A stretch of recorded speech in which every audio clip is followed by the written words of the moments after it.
Okay, welcome back to another one of these A-level maths lessons. So today we're going to be covering transforming graphs. So there are a few more kind of transformations that we have to be able to do in A-level. So this is going to be quite interesting. You can see one of them already here. But let's go through the general premise of it. So first of all, some kind of notes is just as a reminder, if we have something on the inside of the brackets, so for example AX, or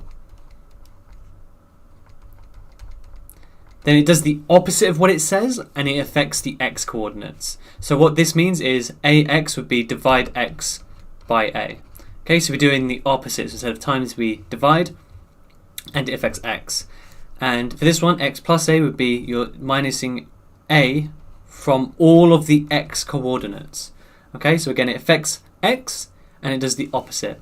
If it's on the outside, so something like this, or something like this, it does exactly what it says and it affects y. So in this case it would be times y by A and add A to y.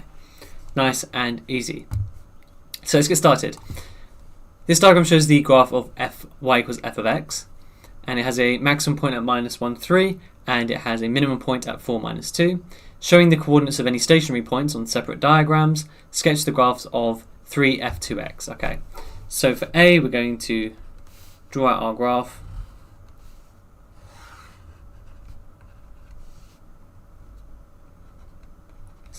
And if we look, this 3 here is going to times y by 3. And this 2 is going to divide x by 2. So we're going to have a graph that's stretched vertically and compressed horizontally.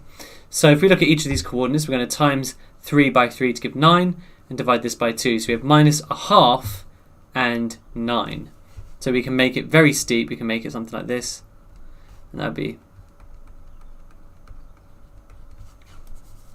like that.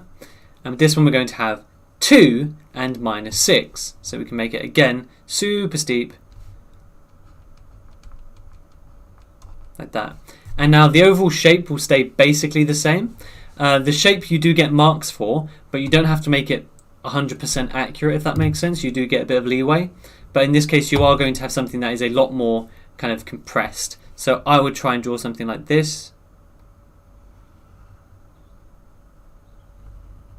Like that.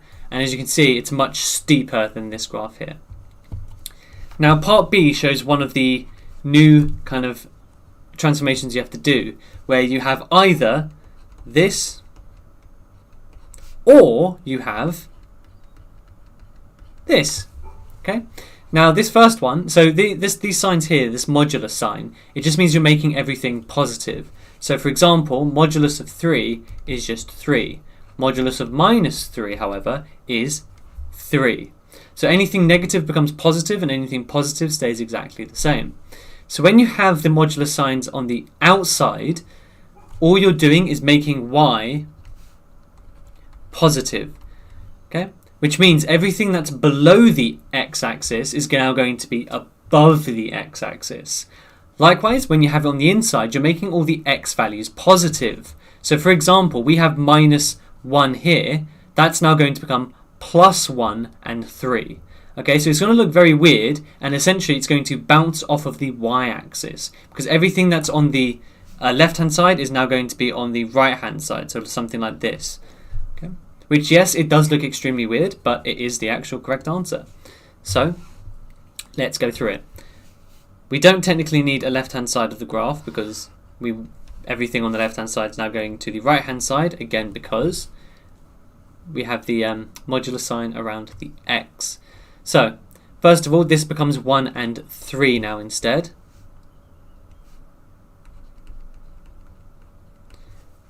And this coordinate stays exactly the same, 4 -2.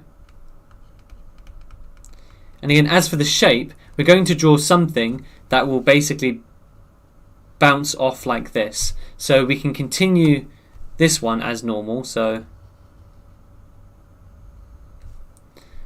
which looks vaguely similar to that. And then again, we're going to have it bounce off and head straight down, just like that. It's another 3 marks. And part C it says, basically write down the transformation, which will force the minimum point, which is this one over here, to be at the origin O. So to make it at the origin, we'd have to minus 4 from x, and we would have to plus 2 to y. So then you would have f of x plus 4 and plus 2. Because remember, when it's inside the brackets and affects x, we say the opposite things. So a is equal to 4. So actually, I'll write it out one more time. So a is equal to 4. B is equal to 2. Okay. Not too bad. That would be 8 marks in total. I don't think that's too shabby. For this one, we have the graph of y equals f of x.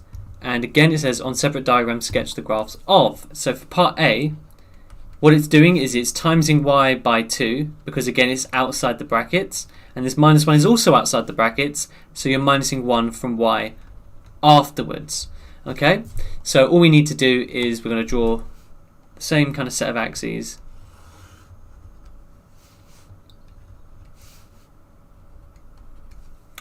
And what we're going to do is take the y coordinates and double them a minus 1. So minus 4 times 2 is minus 8, so that'll be minus 9. So we're going to have 3 and minus 9. Again, the x coordinate is completely unaffected.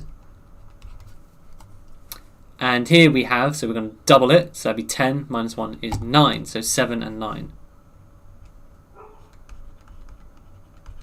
That's B, that's A. So you can draw it a bit steeper if you'd like.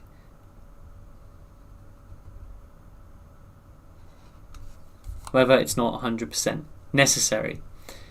Perfect. And then for part B, this modular sign on the outside is just going to make all the y values. So the way that's going to work is this bit that's underneath is now instead going to bounce up like this. Okay? Because all of the values underneath the x-axis, and also technically this is also going to go up as well, all of the values underneath the x-axis are now being pushed to be the positive versions. You can say that these negative values are being reflected in the x-axis. But some students will say, oh, it's a reflection in the x-axis. It's not, because this stuff doesn't go below the x-axis. So if you want to say it's a reflection in the x-axis, it's only for very specific values. Okay? So let's draw this out.